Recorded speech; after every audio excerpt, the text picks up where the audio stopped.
Although यानी कि कुछ ईरानियन चैनल्स हैं वो F-35 को क्लेम कर रहे हैं, लेकिन CNN was talking of something like 3 F-16s shot down by the Iranian, और वो चीज जरा थोड़ी सी लॉजिकल भी लगती है इन द सेंस दैट जो स्ट्राइक एयरक्राफ्ट है इनका, जो क्या कहते हैं इजराइलीज इस्तेमाल करते हैं, वो F-35 और F-16 हैं। सो देखिए, हमेशा अमेरिका को और इजराइल को सक्सेस अपनी एयरफोर्स से उस जगह मिली है जहां उनके पास अपोजिंग आर्म जो है वो बहुत वीक है। आप पैलेस्टाइन ले लें, आप लेबनान ले लें, आप सीरिया ले लें, आप इराक ले लें, ईरान सिर्फ अपने मिसाइल्स ही फेंकता रहता है, ठीक है ना।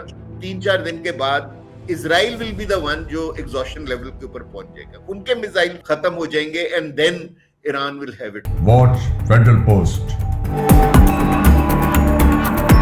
Bold and independent.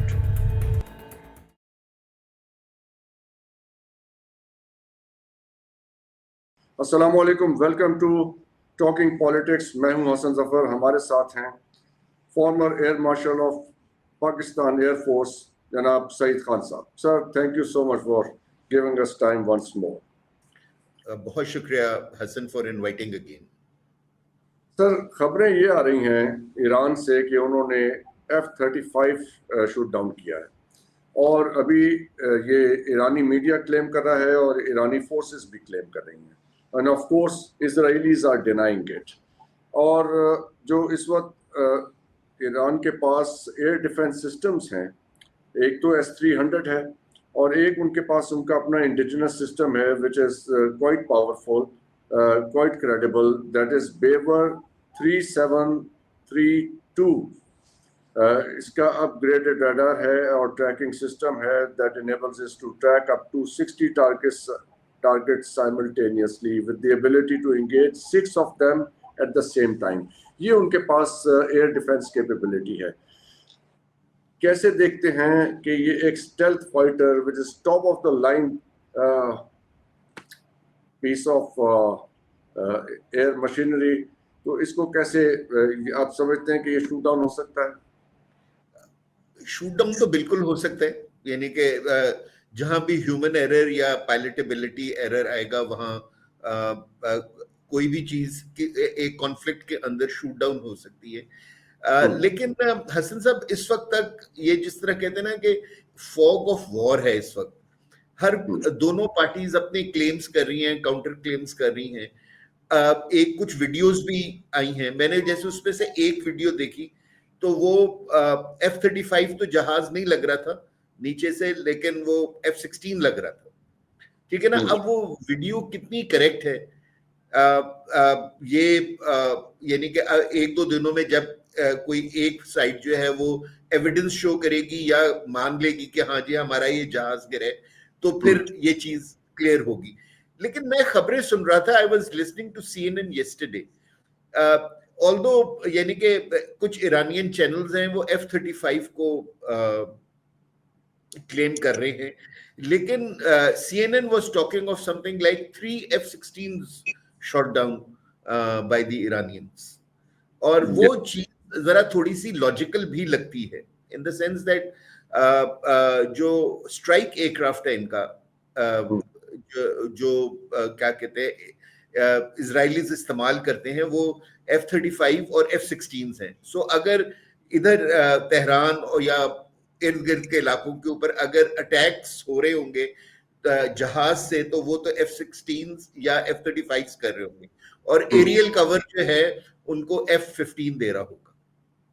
राइट, तो ये देखिए इस वक्त, sorry if I can complete please, देखिए इस वक्त इम्पोर्टेंट ये नहीं है कि F-35 गिरे या F-16 गिरे। इम्पोर्टेंट ये है कि जहां हम ईरान को बिल्कुल ही इजराइल के सामने एक बहुत ही वीक कंट्री समझ रहे थे, अभी तक जो 1.5 से 2 दिन में उनकी परफॉर्मेंस इतनी बुरी नहीं रही है। अगर उन्होंने F-16 भी गिराए हैं तो मैं समझता हूं कि this is a great achievement bye there air defence. उनके F-16 की जो मेरे पास ये मैगजीन है, मिलिट्री वॉच मैगजीन, और उसमें उन्होंने इसको काफ़ी एनालाइज किया है। उन्होंने कहा कि ये 2 Israeli F-35 stealth fighters shot down over Iran, female pilot captured, how credible are the reports. और इसको उन्होंने फिर डिटेल्स से एनालाइज किया है। इनके जो F-16s हैं वो 4th जनरेशन फाइटर्स हैं और वो अपग्रेडेड नहीं है। जो इसमें लिखा हुआ है, with none of the services F-15s और F-16s having been produced at or modernized to 4+ generation। तो इसका मतलब है कि ये मॉडर्न वॉरफेयर के अंदर तो ये पुराने F-16s not very I will take maybe वो अगर ये एक्सपेक्ट शायद देखिए अगर पाकिस्तानी F-16 अपग्रेडेड हो सकते हैं तो ये सोचना तो नाइव होगा कि इजराइल के F-16 वो मॉड उनके ऊपर वो मॉड नहीं हुई भी होगी, ठीक है ना। सो इवन जो क्या कहते हैं F-35 हैं उनको भी इजराइल ने थोड़ा सा मॉडिफाई किया जब उन्होंने 2016 में 50 F-35 लिए थे अमेरिका से। देखिए जो F-16 जो लेट्स से कि अगर उसके ऊपर ब्लॉक 60 मॉड हुई हुई है या ब्लॉक 52 मॉड हुई हुई है, are good enough for the role जिसके अंदर उनको इस्तेमाल किया गया होगा। देखिए हमेशा अमेरिका को और इजराइल को सक्सेस अपनी एयरफोर्स से उस जगह मिली है जहां उनके पास अपोजिंग आर्म जो है वो बहुत वीक है। आप पैलेस्टाइन ले लें, आप लेबनान ले लें, आप सीरिया ले लें, आप इराक ले लें, यानी कि एयर सुपरियॉरिटी या एयर डोमिनेंस उनके पास उस वक्त आई कि जब उनकी एयर फोर्सेस ग्राउंड हो गई, ठीक है ना।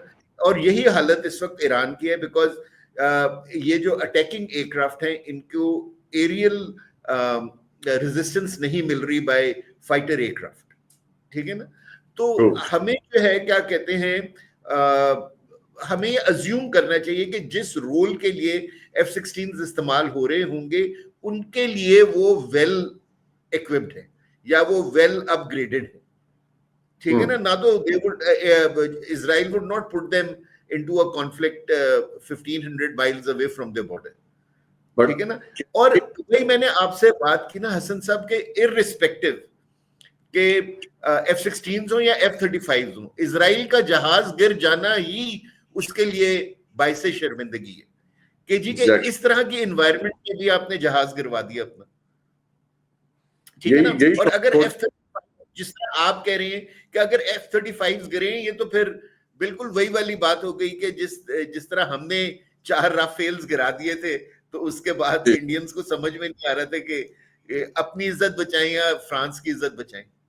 अब ऐसी रिपोर्ट्स आ रही है ना सर कि इजराइल ने अपना कुछ फ्लीट जो है वो साइप्रस में भिजवा दिया, ग्राउंड किया है। एलिमेंट ऑफ सरप्राइज को कितना आप कंसिडर करेंगे इसमें from Iran side? Is there something which कोई इनको इमदाद आई है? I can not name the country, मेरे पास तो अभी ये I have some idea, but I will refrain from naming the country at this point.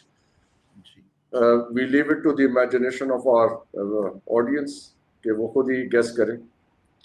कोई element of surprise? बिल्कुल मैं आप जिस तरफ इशारा कर रहे हैं और मेरे ख्याल आप बहुत सेंसिबली, क्योंकि 100% कंफर्म्ड रिपोर्ट्स नहीं है तो आपके जैसे चैनल के ऊपर यानी कि हमें ये इस तरह नहीं कहना चाहिए, क्योंकि आपके इस पॉडकास्ट पे आपके इस चैनल को बहुत ही मोतबर और एक्यूरेट माना जाता है। एग्जैक्टली और बड़े मोतबर लोग देख रहे होते हैं। हमारी जो ऑडियंस है वो बहुत ही एक निश ऑडियंस है जो, और हम उनके सामने कभी भी ऐसी बात नहीं रख सकते जिससे हम फिर वेरीफाई ना कर सकें अपने किसी भी हवाले से। देखिए जो एलिमेंट ऑफ सरप्राइज जो मेरे ख्याल में ईरानियंस को था कि ईरानियंस जब यूएसए के साथ नेगोशिएशंस के अंदर थे and they were trying to reach an agreement, president Donald Trump ने भी ये कहा कि इंटेंट दोनों की साइड से थी कि कोई ना कोई मुआहिदा हो जाए, लेकिन नहीं हो रहा था क्योंकि हर कंट्री अपने इंटरेस्ट को देखती है और उसी वक्त मुआहिदा करती है जब उसके मिनिमल इंटरेस्ट मीट हो रहे हों, ठीक है ना। लेकिन जब वो उनके ऊपर अटैक आया और उस अटैक में उनकी सीनियर मिलिट्री लीडरशिप और सीनियर साइंटिस्ट उनके मारे गए, ये मेरे ख्याल में इजराइल का सरप्राइज था ईरान के ऊपर।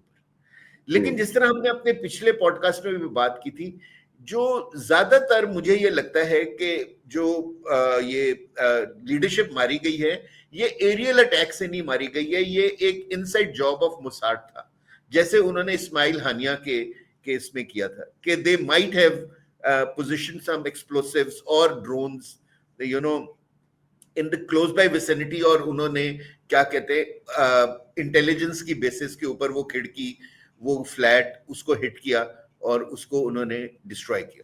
सो यस, वो फैसिलिटी ईरान में मौजूद थी, बन रही थी, ड्रोन्स आ रहे थे, और ईरान उसको नहीं क्या कहते हैं निकाल सका। तो ये मेरे ख्याल ये उनका बहुत बड़ा इंटेलिजेंस फेलियर था।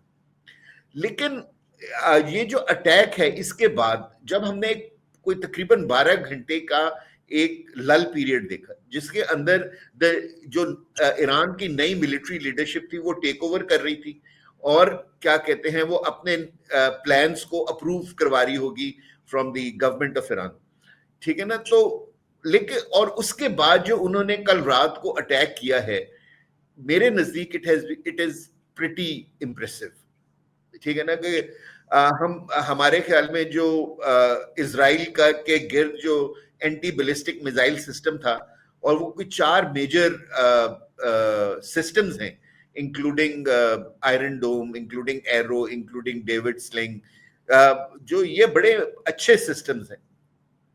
इनके होते हुए अगर लेट्स से हम कहेंगे जी के 20-25 मिसाइल भी गुजर के they have gone and hit their targets, I think it is a pretty impressive performance. अभी आप देखेंगे उन्होंने सिर्फ क्या कहते हैं कोई 200 के करीब या 150 के करीब अपने मिसाइल्स चलाए। अकॉर्डिंग टू जो एक 2022 में जो कमांडर सेंटकॉम थे अमेरिका के, जनरल मैकेंजी, तो उन्होंने कहा कि जी के ईरान है something like plus 3000 ballistic missile, surface to surface missiles. अगर उन 3,000 में से उन्होंने 150 खर्च कर दिए हैं, तो और उन्होंने एक पूरी रात इजराइल को जगाए रखा है, ठीक है ना।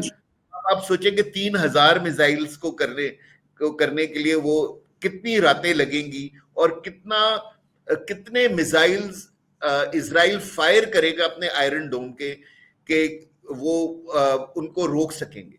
इवेंचुअली मेरे ख्याल अगर ईरान सिर्फ अपने मिसाइल्स ही फेंकता रहता है, ठीक है ना, 3-4 दिन के बाद Israel will be the one जो एग्जॉशन लेवल के ऊपर पहुंच जाएगा, उनके मिसाइल्स खत्म हो जाएंगे, and then Iran will have its वे।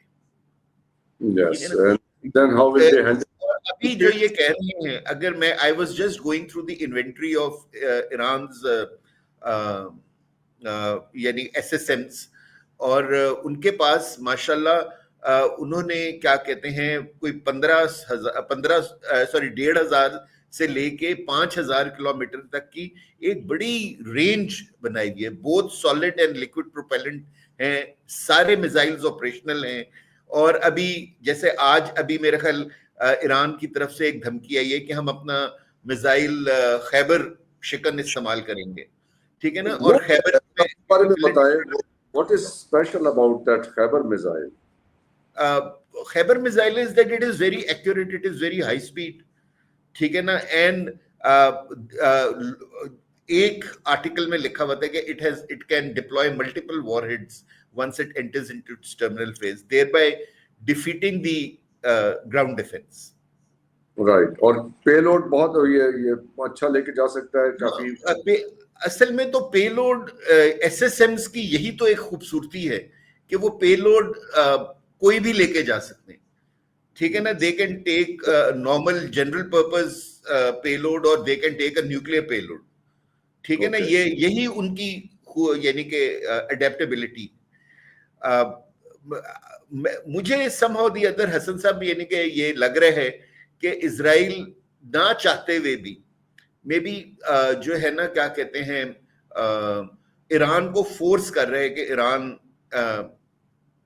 जो है क्या कहते हैं न्यूक्लियर हो जाए, ठीक है ना। वाई? बिकॉज देखिए वो जो लीडरशिप थी, military leadership which was pragmatic, which was आप कहते हैं कि जी कि उनके पास 9 से 10 एटम बॉम्ब बनाने की कैपेबिलिटी है और वो नहीं बना रहे थे, it was much better to negotiate with them than to deal with an new leadership जिनके बारे में आपको कुछ पता भी नहीं है, और हो सकता है कि आपने उनको जिस सिचुएशन में डाल दिया है उनको मोस्ट प्रेगमेटिक वे ये लगे कि जी कि हम आगे अपने आप को डिस्ट्रॉय करने से बेहतर है कि अपने आप को न्यूक्लियर डिक्लेयर कर दें, ताकि ये जो हमारे ऊपर रोजाना के हिसाब से इजराइल अटैक कर रहे हैं ये तो बंद हो। एग्जैक्टली तो ये इजराइल ने मिसकैलकुलेट किया, आपको क्या लगता है कि ये क्यों लेके आए इस पॉइंट तक सारी सिचुएशन को?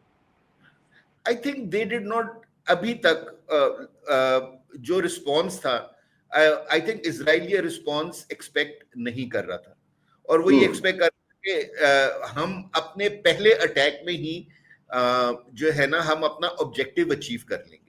देखिए जब प्राइम मिनिस्टर नेतन्याहू ने जब डिक्लेयर किया कि जी कि हम राइजिंग लायन ऑपरेशंस शुरू कर रहे हैं, उन्होंने अपना हदफ सिर्फ एक बताया हसन साहब, और वो ये था कि हम ईरान की न्यूक्लियर कैपेबिलिटी को डिस्ट्रॉय करना चाहते हैं, हम उनकी एसएसएम बिल्डिंग कैपेसिटी को डिस्ट्रॉय करना चाहते हैं। सो ये उनका ऑब्जेक्टिव था जिसके तहत उन्होंने ये ऑपरेशन शुरू किया। उसके लिए उन्होंने 3 हदफ रखे। एक हदफ उन्होंने रखा कि जी कि हम उनकी मिलिट्री और साइंटिफिक जो लीडरशिप है हम उनको मारेंगे। दूसरा उन्होंने कहा कि हम उस फैक्ट्री को डिस्ट्रॉय करेंगे या उन जगहों को डिस्ट्रॉय करेंगे कि जहां लॉन्ग रेंज एसएसएम्स बनते हैं। और तीसरा उन्होंने कहा कि जी कि हम जहां न्यूक्लियर वेपन्स पड़े हुए हैं या न्यूक्लियर रीइंफोर्समेंट कैपेबिलिटी है, हम उस जगह को डिस्ट्रॉय करेंगे। तो अगर आप देखेंगे अगर ये 3 ऑब्जेक्टिव्स उन्होंने अचीव करने की कोशिश की, तो इनमें से तो उन्होंने सिर्फ एक ऑब्जेक्टिव अचीव किया कि उन्होंने जो मिलिट्री लीडरशिप और साइंटिस्ट थे उनको मार दिया, लेकिन ना वो उस फैक्ट्री को डिस्ट्रॉय कर सके जो एसएसएम्स बना रही थी, और ना ही वो उन्होंने कोई 5 न्यूक्लियर साइट्स को अटैक किया है, और उन 5 न्यूक्लियर साइट्स में से जो जमीन के ऊपर स्ट्रक्चर था उनको डिस्ट्रॉय कर सके। तो उससे क्या फर्क पड़ता है? वो चले, वो कोई रिसेप्शन होगी, कोई गाड़ियां खड़ी करने की जगह होगी, ऐसे ही होगा ना, ऊपर कोई स्ट्रक्चर। और मेरे नजदीक तो जो उनके क्रिटिकल साइंटिस्ट होंगे ना वो भी ये नहीं होंगे जिनको इन्होंने, कुछ 6 साइंटिस्ट थोड़ी होंगे वहां पे, वो तो सैकड़ों में होते हैं, और it's supposed to be a huge.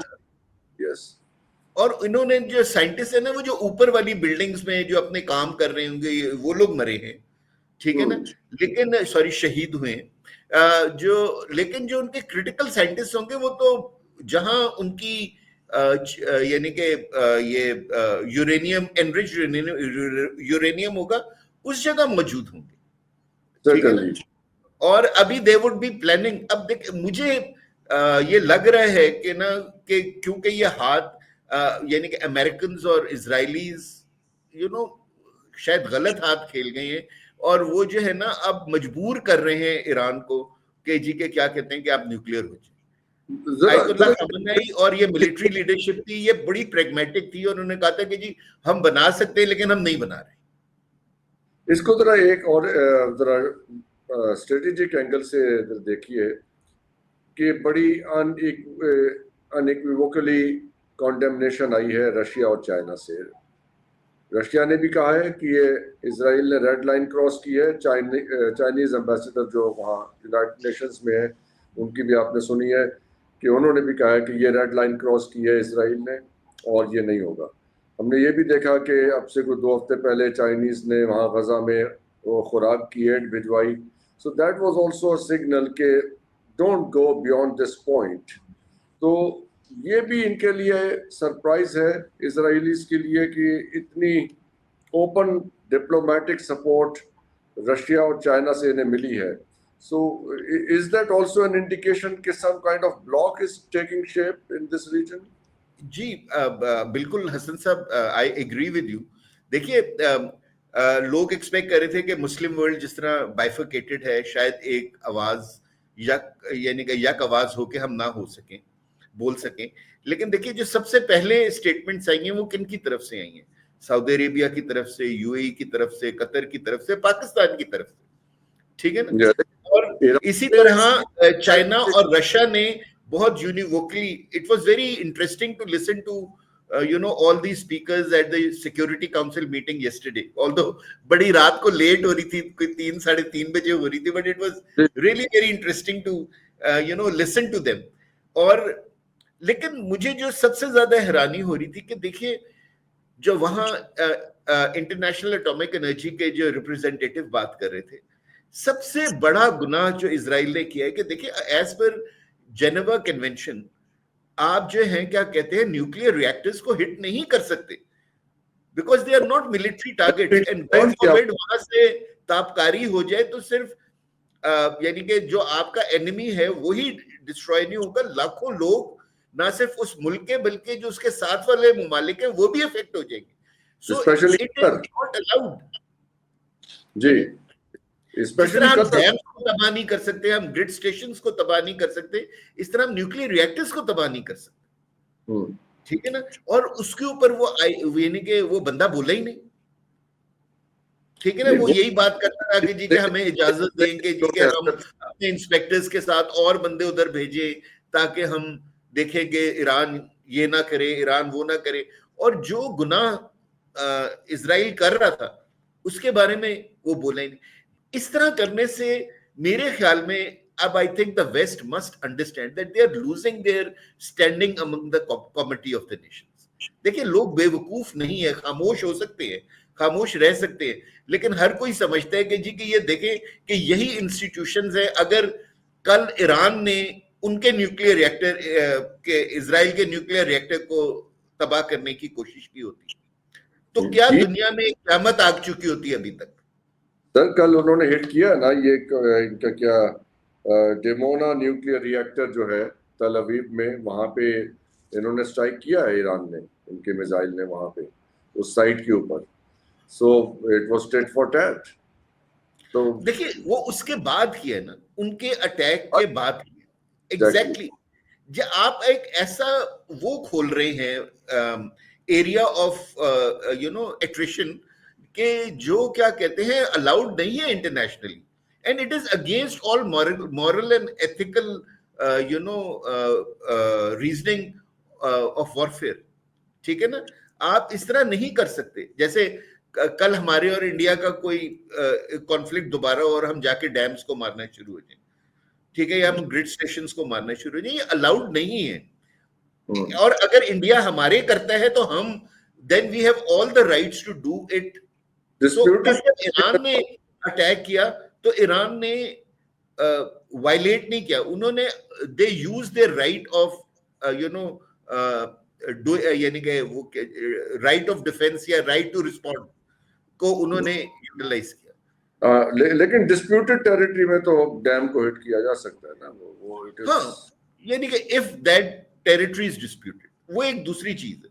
yes. लेकिन अगर फर्ज कर लेंगे हम जो जेनेवा कन्वेंशन है जो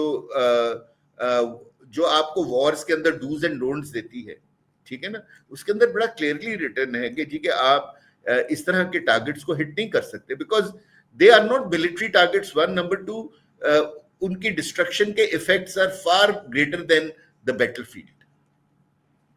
yes, so that's where we are. तो अब आपको क्या लगता है कि de-escalation की तरफ अभी जाएगा मामला कि it will further climb up the ladder? Since everyone in the world is asking the same question, ठीक है ना, and मेरे ख्याल में तो not in the next 48 hours it is going to de-escalate. ठीक है ना? इस वक्त जबकि हम रिकॉर्डिंग कर रहे हैं, Israeli aircraft are already over Tehran and again bombing the area around it. ठीक है ना? और आप जो है ईरान को मजबूर कर रहे हैं कि वो आज की रात भी या कल वो अपने दोबारा रिस्पॉन्ड कर। वहां पे, यस एग्जैक्टली। अब जो अमेरिकन हैं उन्होंने प्रेसिडेंट पुतिन को भी बीच में ले आए हैं, उन्होंने चाइनीज से भी रिक्वेस्ट की है, those capitals who have influence in Iran. लेकिन देखिए ईरान एक ऐसी कंट्री है जो जिसकी 4000 साल हिस्ट्री है, ठीक है ना, and they are a very proud nation. आपने उनके इस तरह अटैक करके आपने उनकी, जिसको कहते हैं ना, इज्जत पर हाथ डाला है। तो जब तक वो आपको ये नहीं बताएंगे कि वो कौन है, उनके लिए भी बड़ा मुश्किल होगा निकलना। दूसरी बात ये है उधर हसन साहब के जो इस वक्त है वो जो रिलीजियस लीडरशिप है वहां, वो भी जरा थोड़ी सी इतनी कॉन्फिडेंट नहीं है, क्योंकि उनके खिलाफ भी बहुत सारी फीलिंग्स ईरानियन पॉपुलिस्ट के अंदर हैं, ठीक है ना। सो जंग एक ऐसा मौका होता है कि वो लोगों को यूनाइट कर सकते हैं अपने पीछे। अगर वो अपनी वीकनेस शो करेंगे तो उनका जाना तेज हो जाएगा, और अगर वो यहाँ स्ट्रांगली बिहेव करेंगे, और वो हो सकता है कि इस वक्त जो रजीम चेंज अमेरिका और इजराइल चाह रहा है वो इमीडिएटली ना हो सके, ठीक है। Yes, if it has to happen ever, तो वो विद इन ईरान विद वो उनकी खुशी से उनके लोगों की थ्रू अ पॉलिटिकल प्रोसेस होना चाहिए, not by any external aggression. Because अब देखिए कल से वो उन्होंने रजा शाह पहलवी के बेटे को प्रोजेक्ट करना शुरू कर दिया, उसकी बेटी की शादियों की तस्वीरें इंटरनेट के ऊपर आ रही है, तरीके हैं जी। तो ये बट आई थिंक सर ये जो अब ये वेस्टर्न तरीके जो पिछले 100 साल से ये खेल रहा था, जो स्क्रिप्ट था इनका, ये it seems to have expired ji. ये ओवर प्ले कर गए अपना hand. so thank you so much. I fully agree with you in both the cases, very proudly I would say कि इंडिया पाकिस्तान के केस में पाकिस्तान ने, और अभी तक ईरान ने जो है ना, जो वर्ल्ड एक्सपेक्टेशंस थी उसके अगेंस्ट इन दोनों ने परफॉर्म किया है। अब ईरान कब तक इसको सस्टेन कर सकता है, दैट इज देयर टेस्ट, ठीक है। एंड इजराइल टू, कि इजराइल इनकी पाउंडिंग कब तक सस्टेन कर सकता है, if it happens every night for several days to come. And how many missiles के अंदर वो, जिसको कहते हैं ना, एक मच्छर मारने के लिए आप कितनी गोलियां चला सकते हैं। सही बात। Thank you very much sir, बहुत बहुत शुक्रिया। Thank you Hasan, thank you very much. It is always nice talking to you sir, likewise. बहुत बहुत शुक्रिया आपका, आप लोगों के देखने का शुक्रिया। खुदा हाफिज, पाकिस्तान जिंदाबाद।